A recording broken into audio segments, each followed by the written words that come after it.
I want to tell you about a man who's said to be the Hamas leader who's central to this war. We turn our attention to the organization known as Hamas and its most famous leaders. Brace yourself for a journey into this group as we uncover the secrets and scandals surrounding the individuals who have risen to prominence within its ranks. Ahmed Yassin.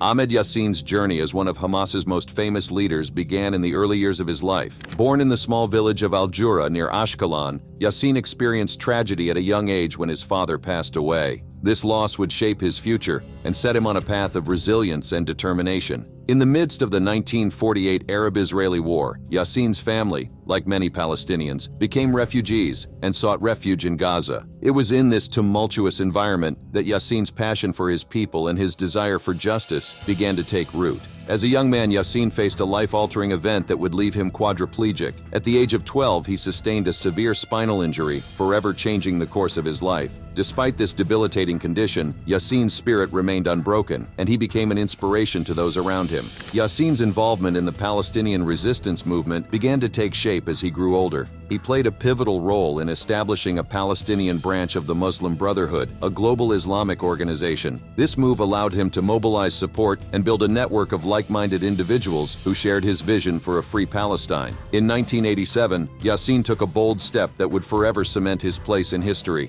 He founded Hamas, a militant Islamist and Palestinian nationalist organization in the Gaza Strip. Hamas quickly gained traction and became a significant force in the region's political landscape. Yassin's leadership within Hamas was characterized by his unwavering commitment to the cause. Despite his physical limitations, he served as the organization's spiritual leader, guiding its members and inspiring them to fight for their rights. His charisma and ability to connect with people made him a revered figure among his followers. Under Yassin's leadership, Hamas focused on armed resistance against Israel, advocating for the liberation of Palestine and the establishment of an independent Palestinian state. The organization's militant tactics and strong anti-Israel stance garnered both support and criticism from various corners of the world. Yassin's role in founding Hamas and his unwavering dedication to the Palestinian cause did not go unnoticed by Israeli authorities. He was arrested multiple times for his alleged involvement in attacks on Israeli civilians. In 1989,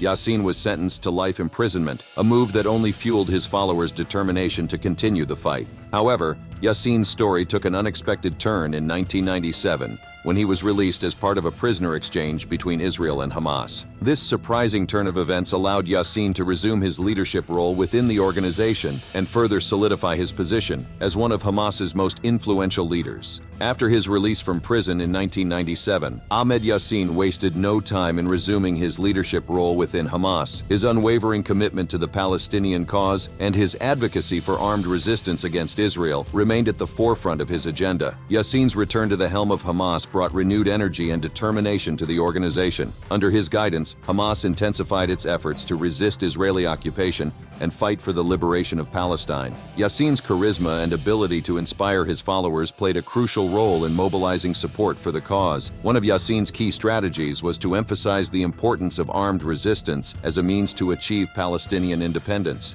He believed that peaceful negotiations alone would not be enough to secure the rights and aspirations of the Palestinian people. Yassin argued that armed resistance was a legitimate response to the Israeli occupation and a necessary tool to protect Palestinian interests. Hamas, under Yassin's leadership, carried out numerous attacks against Israeli targets. These attacks included suicide bombings, rocket launches, and other acts of violence. While these actions were condemned by many, Yassin and his followers saw them as a necessary means to challenge Israeli dominance and gain international attention for the Palestinian cause. Yassin's advocacy for armed resistance against Israel was not without controversy. Critics argued that such tactics only perpetuated the cycle of violence and hindered the prospects for peace. However, Yassin remained steadfast in his belief that armed resistance was the most effective way to confront Israeli aggression and secure Palestinian rights. Despite the international condemnation and the ongoing conflict, Yassin's leadership within Hamas continued to inspire and mobilize Palestinians. His unwavering commitment to the cause and his ability to connect with people on a deep emotional level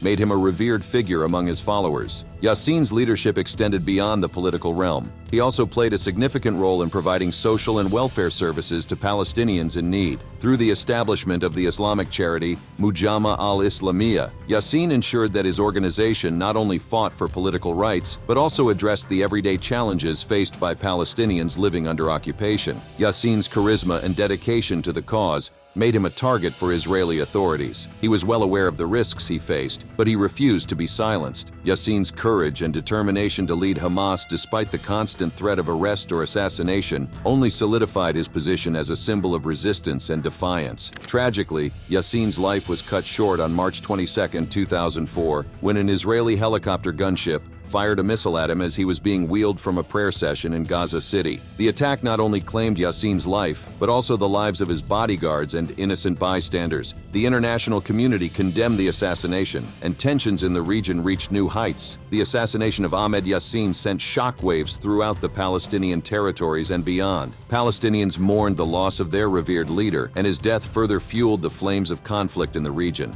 Yassin's assassination served as a stark reminder of the ongoing struggle for Palestinian independence and the high price paid by those who dared to challenge Israeli dominance. Yassin's assassination had a profound impact on the Israeli-Palestinian conflict. It sparked widespread mourning among Palestinians, who saw him as a symbol of resistance and defiance against Israeli occupation. The loss of their revered leader further fueled the flames of anger and frustration, leading to an escalation of violence in the region. In the aftermath of Yassin's assassination, Hamas vowed to avenge his death and continue the fight for Palestinian independence. The organization intensified its attacks against Israeli targets, launching a wave of suicide bombings and rocket attacks. The cycle of violence between Hamas and Israel reached new heights, plunging the region into further turmoil. The Israeli government defended the assassination, claiming that Yassin was a terrorist and a threat to Israeli security. They argued that his leadership of Hamas and his advocacy for armed resistance justified the targeted killing. However, critics argued that the assassination only served to further radicalize Palestinians and undermine the prospects for peace.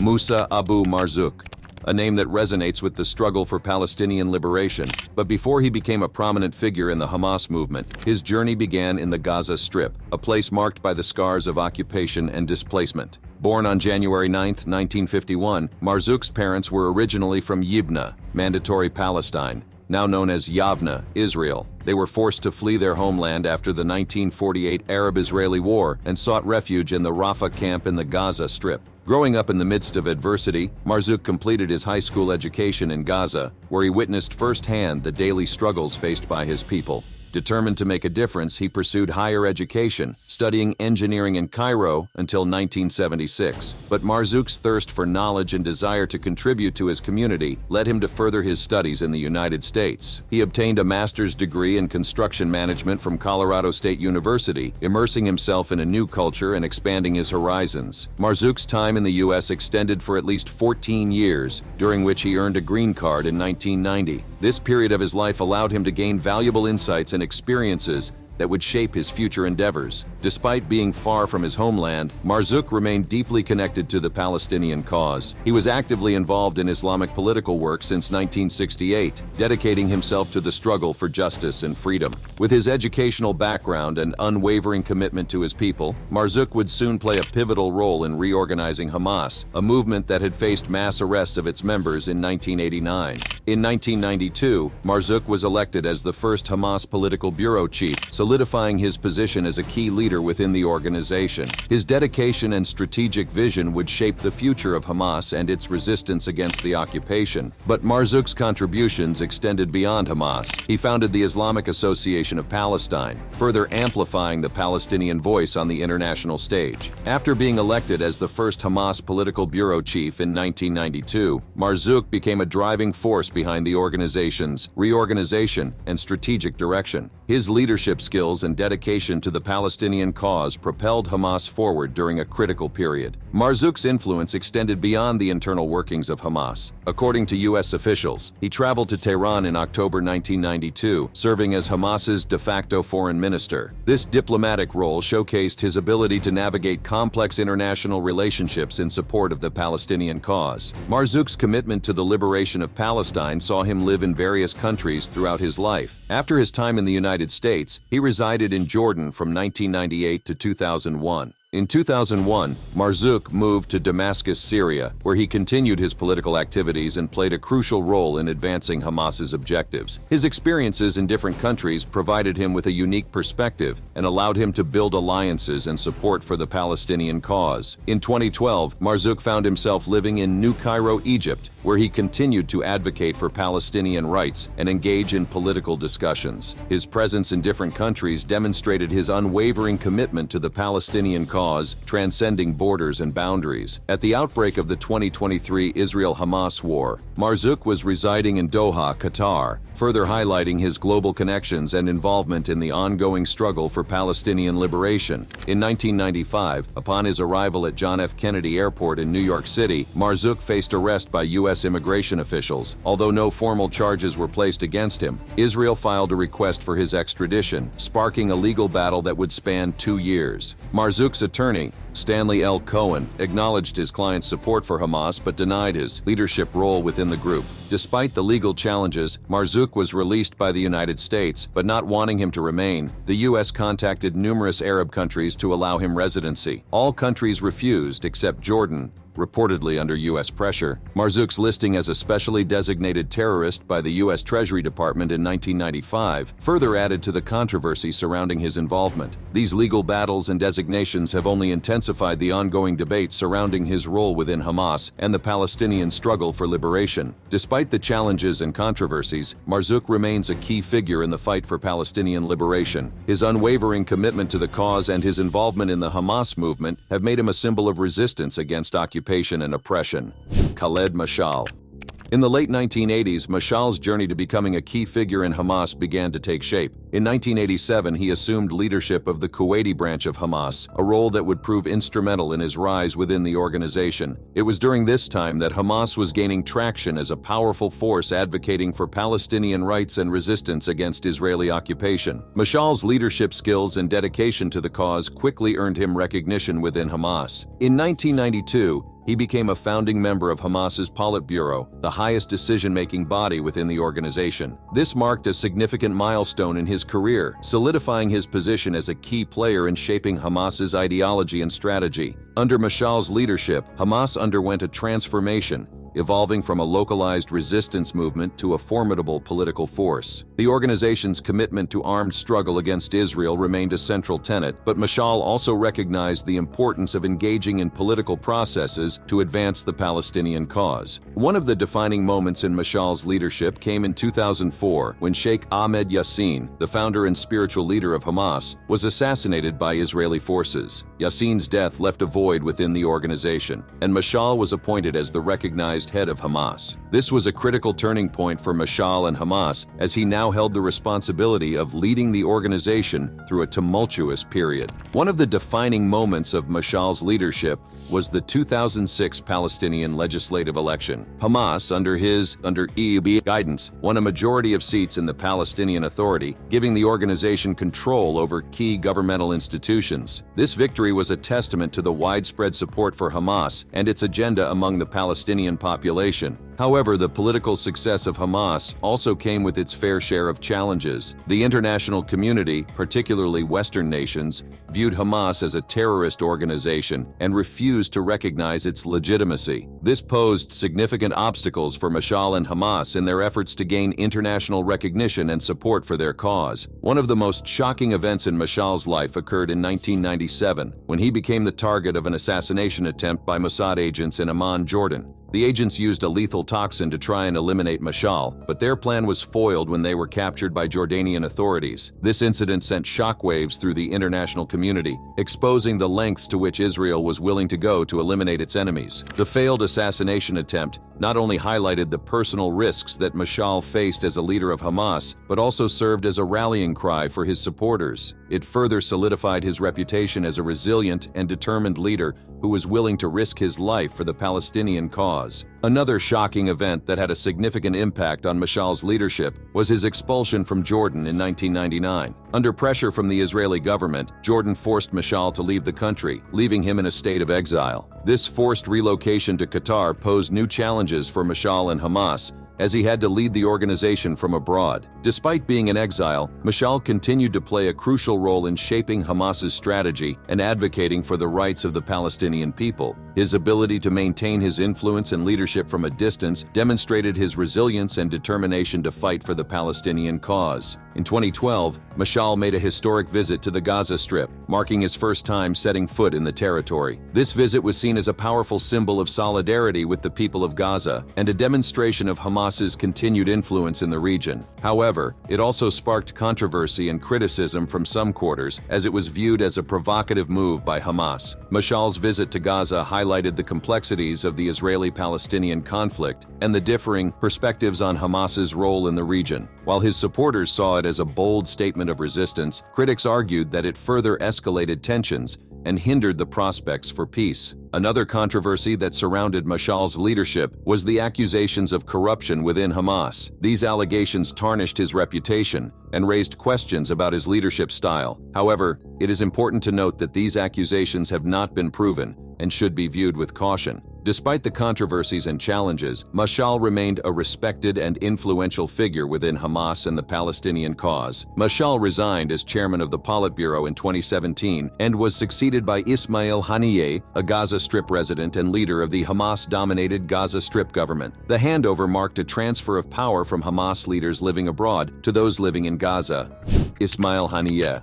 In the dusty streets of the Al-Shati refugee camp in the Gaza Strip, a young boy named Ismael Hani was born on January 29, 1962. Growing up in the midst of conflict and displacement, Hani's early life was marked by the hardships faced by Palestinian refugees. His parents, themselves refugees who had fled their homes near what is now Ashkelon, Israel, during the 1948 Arab-Israeli War, instilled in him a deep sense of identity and purpose. Hani attended United Nations-run schools, where he witnessed firsthand the struggles and injustices faced by his people. It was during his time at the Islamic University of Gaza in the late 1980s that Hani's path took a significant turn. As the First Intifada, a popular uprising against the Israeli occupation, erupted in the Gaza Strip, Hani found himself drawn to the cause of Palestinian liberation. Fueled by a desire to make a difference, Hani became actively involved with Hamas, a Palestinian political and military organization. His commitment to the cause grew stronger with each passing day, and he quickly rose through the ranks of the organization. From 1985 to 1986,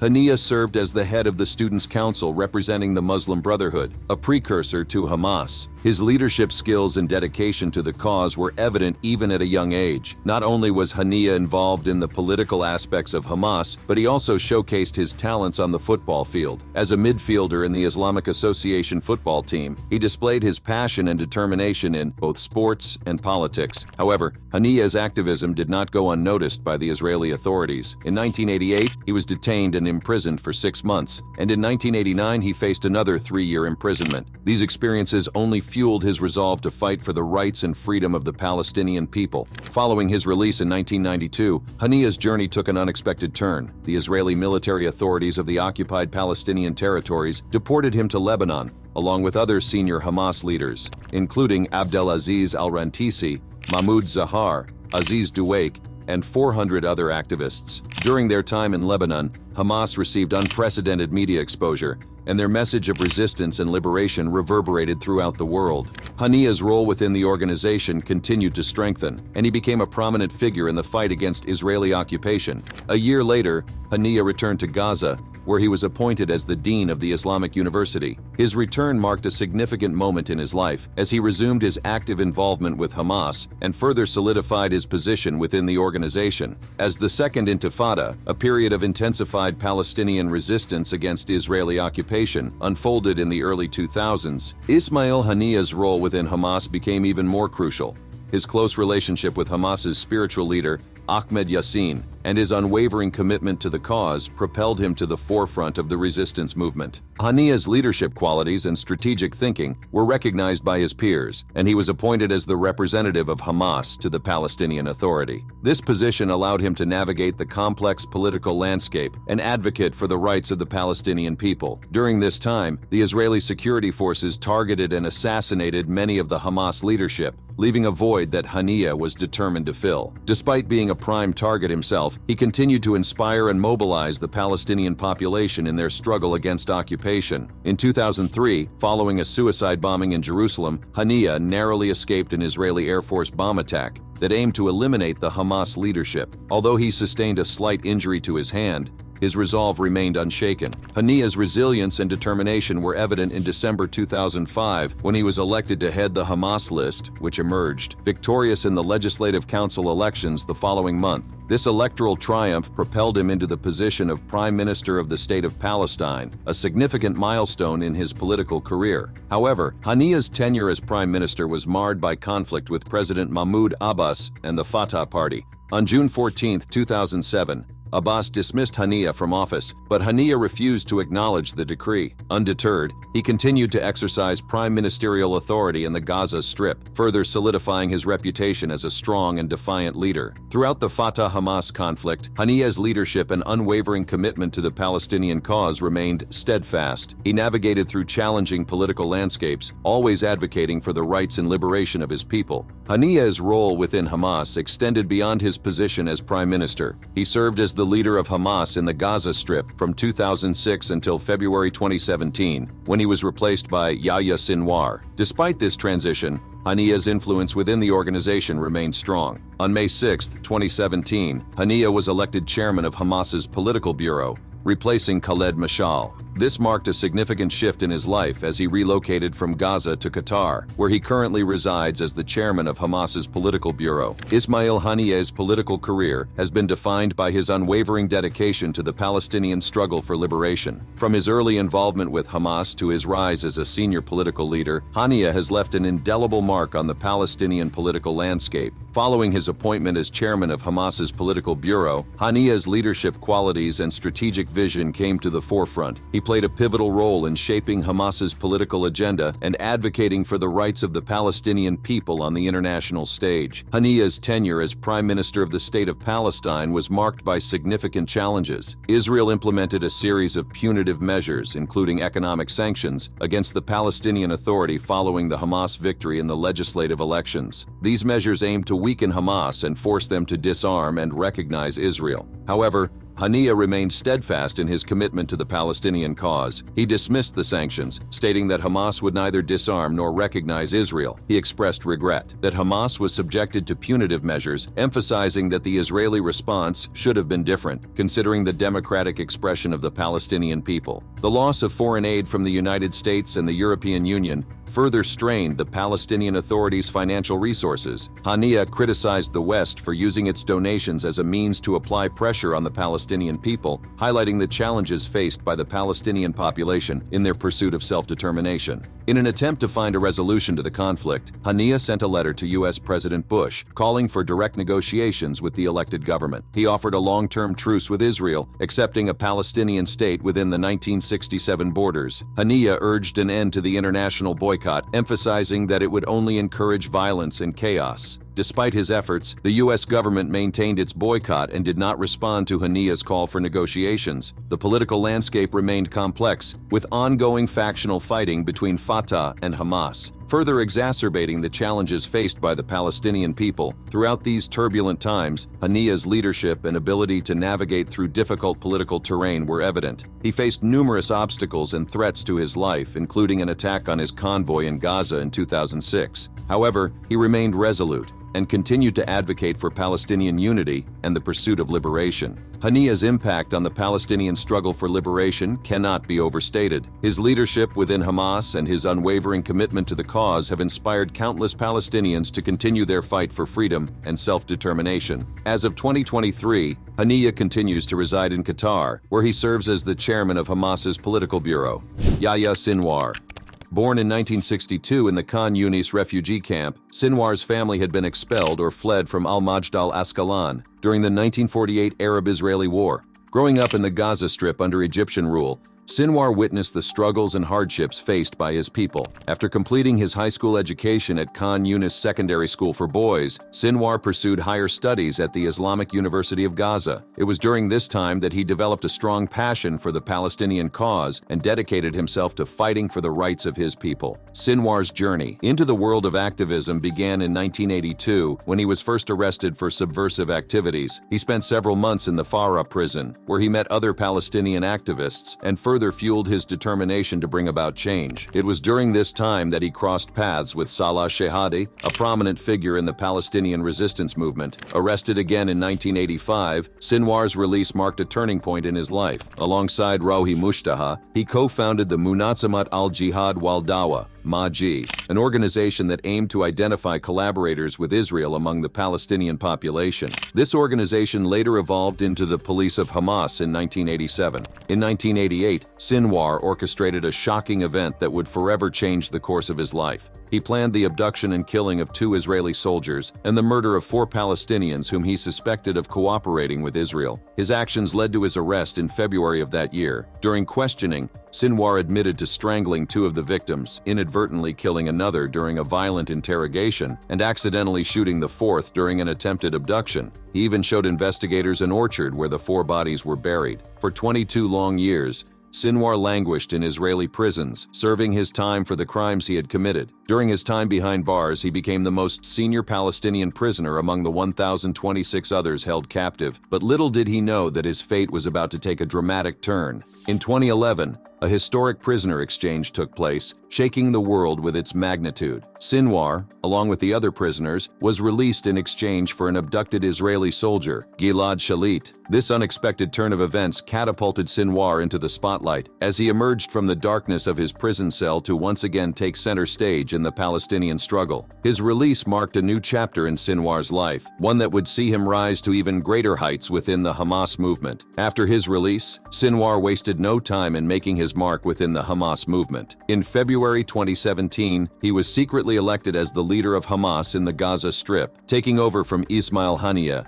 This appointment solidified his position as one of the most influential figures within the organization. Under Sinwar's leadership, Hamas took a firm stance against any reconciliation with Israel. He rejected the idea of peaceful negotiations and instead called on militants to capture more Israeli soldiers. Sinwar's uncompromising approach earned him a reputation as a fierce and determined leader, willing to do whatever it takes to fight for the rights of the Palestinian people. In September 2017, negotiations with the Palestinian Authority began in Egypt, and Sinwar agreed to dissolve the Hamas Administrative Committee for Gaza. However, he remained steadfast in his rejection of any power-sharing arrangement with the Palestinian Authority in Ramallah. Sinwar's leadership style has not been without controversy. In 2015, he was designated a terrorist by the United States government, along with Hamas and the Izz ad-Din al-Qassam brigades. Despite these designations, Sinwar continued to rally his followers and push for the liberation of Palestine. In a surprising turn of events, on May 16, 2018, Sinwar made an unexpected announcement on Al Jazeera. He declared that Hamas would pursue peaceful popular resistance, opening the possibility of the organization playing a role in negotiations with Israel. This statement shocked many, as Hamas had long been considered a terrorist organization by numerous countries. However, just a week prior to this announcement, Sinwar had encouraged Gazans to breach the Israeli siege, expressing a willingness to die for the cause. Despite his efforts, Sinwar faced notable opposition in a recent internal Hamas election, as revealed by Michael Horowitz, the geopolitical and security analyst. This opposition suggests a growing divide within the organization, raising questions about the future direction of Hamas under Sinwar's leadership. While Sinwar's attempts at diplomacy and resistance have garnered attention, it remains to be seen whether his strategies will yield the desired results. As tensions escalate and the hunt for this enigmatic figure intensifies, the fate of Gaza hangs in the balance. As preparations for a ground invasion on Gaza gather pace, the hunt for Hamas leader Yahya Sinwar, dubbed a dead man walking by Israel as reported by NBC News, has reached a fever pitch. Israeli officials believe that Sinwar is hiding within the labyrinth of tunnels used by Hamas militants to conceal weapons, fighters, and hostages. The Israeli military's determination to locate Sinwar goes beyond a mere manhunt. Their objective is to eradicate Hamas's governing power within Gaza entirely. This aggressive mission poses a significant risk to the lives of innocent Palestinians, considering the densely populated area's existing humanitarian crisis. Gaza, already grappling with limited food, electricity cuts, water deprivation, and fuel scarcity, is on the brink of an intensified humanitarian catastrophe. The consequences of Israel's ground offensive are dire, with the potential for exponential suffering among the civilian population. Experts, such as Hellier, warned that the combination of an all-out offensive and the densely populated nature of Gaza will put countless innocent lives at risk. The situation is a ticking time bomb, with the potential to exacerbate an already dire humanitarian crisis. If you enjoyed this video, click on the cards showing on your screen right now, and I'll see you on the other side.